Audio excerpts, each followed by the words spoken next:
नमस्कार, आप देख रहे हैं व्यू न्यूज पावर्ड बाय विनय उजाला। आइए नजर डालते हैं 18 फरवरी 2026 की प्रमुख खबरों पर। गूगल प्रमुख सुंदर पिचाई ने पीएम मोदी से की मुलाकात। एआई इम्पैक्ट समिट में 20 फरवरी को लेंगे भाग। नॉर्वे के प्रधानमंत्री बोले, भारतीय समकक्ष के दौरे का बेसब्री से इंतजार, मजबूत होंगे संबंध। अमेरिकी संसद भवन की तरफ हथियार लेकर दौड़ा 18 वर्ष का किशोर, सुरक्षा बलों ने किया गिरफ्तार। यूएस ने 24 घंटे में पश्चिम एशिया भेजे 50 से ज्यादा लड़ाकू विमान। भारत चीन संबंध में गर्माहट, लेकिन प्रतिस्पर्धा जारी।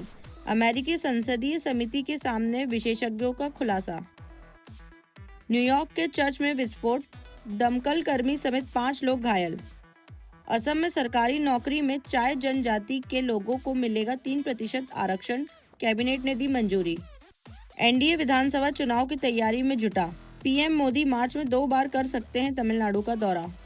केंद्रीय सशस्त्र पुलिस बलों में अब नहीं बढ़ेंगे बाबू, वित्त मंत्रालय ने वापस लौटाया प्रस्ताव। बांग्लादेश में जमात और विपक्ष के नेता से विदेश सचिव विक्रम मिस्री की मुलाकात, संबंधों को सुधारने पर जोर।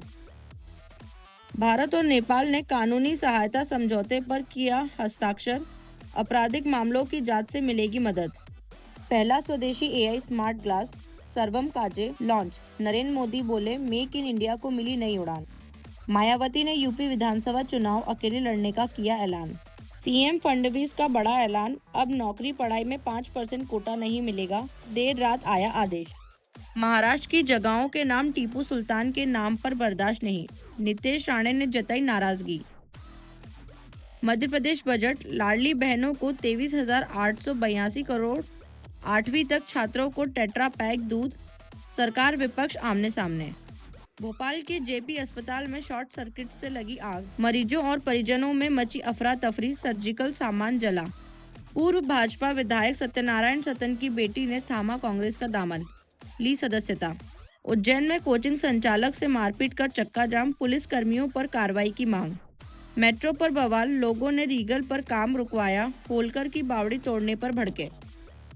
मध्य प्रदेश विधानसभा में बजट पर बोलते हुए मुख्यमंत्री डॉक्टर मोहन यादव ने कहा, कोई नया कर नहीं लगाया गया है। 4.38 लाख करोड़ के बजट में इंफ्रास्ट्रक्चर, पर्यटन और रोजगार पर जोर दिया है। लाडली बहना योजना जारी रहेगी और राशि बढ़ाने का लक्ष्य रखा गया है। मध्य प्रदेश विधानसभा में बजट पर बोलते हुए मुख्यमंत्री डॉक्टर मोहन यादव ने कहा कि राज्य सरकार ने जनता पर कोई नया कर नहीं लगाया और न ही किसी कर में वृद्धि की है। उन्होंने बताया कि 2026-27 का बजट 4.38 लाख करोड़ रुपए का है, जिसमें समावेशी विकास, इंफ्रास्ट्रक्चर, पर्यटन और रोजगार पर विशेष जोर है। प्रधानमंत्री नरेंद्र मोदी के गरीब महिला, युवा, किसान विजन के साथ इंफ्रास्ट्रक्चर जोड़कर विकास मॉडल तैयार किया गया है। सिंहस 2028 सड़कों, पुलों और योजनाओं के लिए प्रावधान रखे गए हैं, जबकि लाडली बहना योजना जारी रहेगी और राशि बढ़ाने का लक्ष्य रखा गया है। देखिए, आपके सबकी जानकारी के लिए दोबारा बताना चाहूँगा, हमारा बजट पिछले बार 4,21,000 करोड़ का था।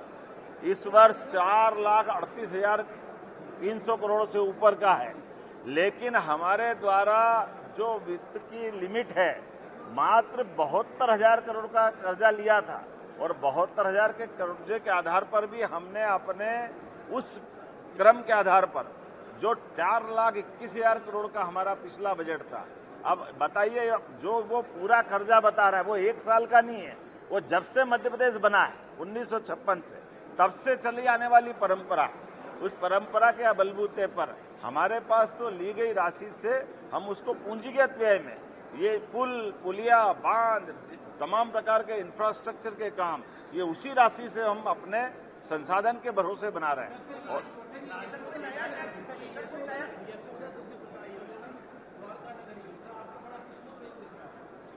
आपको इस बात को हमको कहने में कोई गुरेज नहीं है कि अगर अच्छी योजना है, माँ यशोदा ने अगर कृष्ण कन्हैया को दूध माखन से साथ बड़ा किया, तो हम भी ये चाहेंगे ऐसे कृष्ण बलराम स्कूल में दूध पी के हष्ट पुष्ट हो, आनंद आए। और द्वारका की नगरी की आनंद तो हमने सबने देखे ही है। ऐसे में हमारे नगरीय निकाय के माध्यम से योजना द्वारका के आधार पर 5,000 करोड़ की धनराशि देकर के सभी प्रकार के विकास के कार्यों के लिए प्रोत्साहन देने का काम किया। भोपाल में बजट सत्र के दौरान कांग्रेस विधायकों ने गुल्लक के साथ विरोध प्रदर्शन किया। नेता प्रतिपक्ष उमंग सिंघार ने आरोप लगाया कि सरकार कर्ज बढ़ा रही है और बजट में आंकड़ों का खेल है। सरकार की ओर से इन आरोपों पर प्रतिक्रिया नहीं दी गई है। सदन के अंदर बजट, बाहर गुल्लक के साथ प्रदर्शन। भोपाल में बजट सत्र के तीसरे दिन वित्त मंत्री जगदीश देवड़ा सदन में बजट पेश कर रहे थे। वहीं बाहर नेता प्रतिपक्ष उमंग सिंगार के नेतृत्व में कांग्रेस विधायकों ने अनोखा विरोध किया। विधायक गांधी प्रतिमा के सामने गुल्लक हिलाते हुए सरकार के खिलाफ नारेबाजी करते नजर आए। उमंग सिंगार ने कहा कि सरकार जनता के नाम पर कर्ज ले रही है, लेकिन खजाना खाली है। उनका आरोप है कि बजट में केवल आंकड़ों की जादूगरी है, जबकि प्रदेश पर कर्ज बढ़ रहा है। क्या यह बजट वाकई विकास का रोड मैप है या सिर्फ आंकड़ों का खेल? सर, ये गुल्लक नहीं है, सरकार की तिजोरी है जो खाली है। घर में बच्चे भी साल भर में पैसे इकट्ठे करके गुल्लक भर लेते, लेकिन प्रदेश की सरकार ने जनता से पैसा लेके खजाना खाली कर दिया। ये तिजोरी खाली है। 5 लाख करोड़ का कर्ज है, जनता किस्त भर रही, वो सरकार कर्ज ले रही है। हमारा कहना है कि सरकार खेती के आत्मनिर्भर बने, हम प्रदेश को बना रहे। युवा बेरोजगार है, किसानों को न्याय नहीं मिल पा रहा, किसानों को खाद नहीं मिलती, यहाँ पे उद्योग आना नहीं चाहते, उद्योगी काम नहीं करना चाहते, तो सरकार कैसे आत्मनिर्भर बनेगी? ये कर्ज जनता पे बना दिया सरकार ने कहा कि आर्थिक सर्वेक्षण में 1,70,000 से लेकर 2 लाख रुपए हम लगभग हर व्यक्ति कमा रहा है। मैं मुख्यमंत्री जी से कहना चाहता हूँ, मंत्रियों से कहना चाहता हूँ कि आप जो गाड़ियों में घूम रहे हो, ठाट बाट से घूम रहे हो, प्रदेश की जनता का पैसा है, आप मजे कर रहे हो, जनता कर्ज में है, खजाना खाली है। इन दोनों वरिष्ठ भाजपा नेता सत्यनारायण सत्तन की बेटी कनुप्रिया सत्तन ने कांग्रेस की सदस्यता ली है। सत्तन ने कहा कि राजनीतिक मतभेद से पारिवारिक रिश्तों पर असर नहीं पड़ेगा। उन्होंने बताया कि निर्णय से पहले उनसे कोई चर्चा नहीं की गई। बेटी ने ज्वाइन की कांग्रेस, पिता बीजेपी के वरिष्ठ नेता। इंदौर में वरिष्ठ बीजेपी नेता और राष्ट्रीय कवि सत्यनारायण सत्तन ने बेटी के कांग्रेस ज्वाइन करने पर प्रतिक्रिया दी। उनकी बेटी कनुप्रिया सत्तन ने हाल ही में कांग्रेस की सदस्यता ली है। सत्तन ने कहा, मैं उसका कन्यादान कर चुका हूँ, उसकी अपनी विचारधारा है, मैं उसे कैसे रोक सकता हूँ। उन्होंने बताया कि बेटी ने कांग्रेस ज्वाइन करने से पहले चर्चा नहीं की। सत्तन ने कहा कि उनके पिता कांग्रेसी थे, लेकिन उन्होंने जनसंघ और आरएसएस ज्वाइन किया था। उन्होंने स्पष्ट किया कि राजनीतिक मतभेद से पारिवारिक रिश्तों पर कोई असर नहीं पड़ेगा। साथ ही उन्होंने कहा कि वह चाहते हैं बेटी अपनी पार्टी में आगे बढ़े। विचारधारा वजह क्या है? अपनी अपनी रुचि और अपनी अपनी राजनीतिक विचारधारा। तो आपसे भी उन्होंने बात की होगी इस बारे में? नहीं, कोई बातचीत नहीं की। और बातचीत भी करती तो मैं किसी की विचारधारा में अवरोध लगाने वाला होता कौन हूँ? जी, मैं वैचारिक स्वतंत्रता की बात करता हूँ, और जब वैचारिक स्वतंत्रता है तो आपने अपने विचार के अनुसार अपने अपना आचरण को निर्धारित कर लो। तो अब आप समझाइश भी नहीं देंगे कि कांग्रेस की जगह बीजेपी ज्वाइन कर सकते थे या इस तरह की कोई बात? मैं क्यों कहूँगा? बिटिया है आपकी, आप खुद बीजेपी के वरिष्ठ नेता हैं। इससे क्या मतलब है कि मैं पिता हूँ तो अंकुश लगा के कहूँ कि इसी रास्ते पे चल? है? जो सोचता है, समझता है, विचार करता है, पत्रकारिता करती है लड़की जी है, तो उसके अपने विचार है, उसकी अपनी सोशल गतिविधि है और परिणीता है। जी। अब आपकी बातचीत होगी तब आप कोशिश करेंगे कि बेटा कांग्रेस की जगह बीजेपी की? मैं क्यों कहूँगा? मैं किसी के विचार पर नियंत्रण नहीं लगा सकता। वैचारिक प्रवाह जो है, जिसका जहाँ पर जाकर के अपने आप को व्यवस्थित पाता है, वो वहीं पर जाएगा। बहुत सारे लोग कांग्रेस छोड़ के क्यों बीजेपी में आ रहे हैं? तो सवाल भी उठ रहे हैं कि कांग्रेस बोल रही है कि बीजेपी के नेताओं के बच्चे अब कांग्रेस में इंटरेस्ट ले रहे हैं, बीजेपी की विचारधारा छोड़ कांग्रेस की ओर आ रहे हैं। ये उनके सोचने का तरीका है। मेरे सोचने का तरीका यही है, जो कि जिसकी गति जहाँ पर है, जिसकी वैचारिक स्थिति जहाँ पर है, वो वहाँ जाएगा। इंदौर क्राइम ब्रांच ने 4 आरोपियों को गिरफ्तार कर 20.27 ग्राम प्रतिबंधित एमडी ड्रग्स जब्त किया है। पुलिस के अनुसार पदार्थ वाहन के डैशबोर्ड में छिपाया गया था। डीसीपी ने बताया कि मामले में नेटवर्क की जांच जारी है।